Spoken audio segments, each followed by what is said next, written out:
Australia പോലുള്ള രാജ്യങ്ങൾ ദേശീയ മൃഗമായ കങ്കാരുവിനെ പോലും കൊലപ്പെടുത്താൻ അനുമതി നൽകുക വഴി വന്യമൃഗങ്ങളുടെ എണ്ണം വനവിസ്തൃതിക്കനുസരിച്ച് നിജപ്പെടുത്തി ജനങ്ങളെ സംരക്ഷിക്കുമ്പോൾ നമ്മുടെ രാജ്യത്ത്, പ്രത്യേകിച്ച് കേരള സംസ്ഥാനത്ത്, വനത്തിന്റെ ക്യാരിയിങ് കപ്പാസിറ്റിയേക്കാൾ എത്രയോ അധികം വന്യമൃഗങ്ങൾ പെരുകുന്നത് തടയാൻ വംശവർദ്ധനവ് നിയന്ത്രിക്കുന്നതിനടക്കമുള്ള നടപടികൾ സ്വീകരിക്കാൻ സർക്കാർ തയ്യാറാകുന്നില്ലെന്ന് രാഷ്ട്രീയ കിസാൻ മഹാസംഘ് സംസ്ഥാന ചെയർമാൻ അഡ്വക്കേറ്റ് ബിനോയ് തോമസ് പറഞ്ഞു.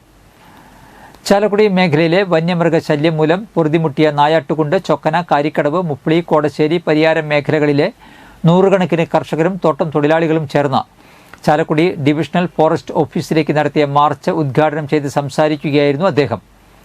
സമരസമിതി ചെയർമാൻ ജോർജ് മനാട്ടുകാലായിൽ അധ്യക്ഷത വഹിച്ചു.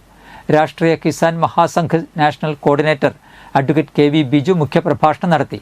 Muhammad Ali K, P T Chandran, Karikkadavu പ്രകൃതിമുപ്പൻ, Shyam K V, C V Kunjumuhammad എന്നിവർ സംസാരിച്ചു. സമരസമിതി ചെയർമാൻ ജോബിൻ വടാശ്ശേരി സ്വാഗതവും ജോർജ് കൂനമ്പുറത്ത് നന്ദിയും പറഞ്ഞു. അബ്രഹാം മൊറേലി, ജോൺസൺ പന്തലുകാരൻ തുടങ്ങിയവർ മാർച്ചിന് നേതൃത്വം നൽകി. 2024 വരെയുള്ള ഈ 5 വർഷം കൊണ്ട് 486 പേര് കേരളത്തിൽ വന്യമൃഗശല്യത്തിന്റെ ആക്രമണത്തിൽ കൊല്ലപ്പെട്ടു. 486 പേര് 5 വർഷം കൊണ്ട് മരിച്ചിട്ടും അത് നമ്മുടെ നാട്ടിലെ രാഷ്ട്രീയക്കാർക്കോ ഈ നാട്ടിലെ ജനപ്രതിനിധികൾക്കോ വലിയ പ്രശ്നമല്ല.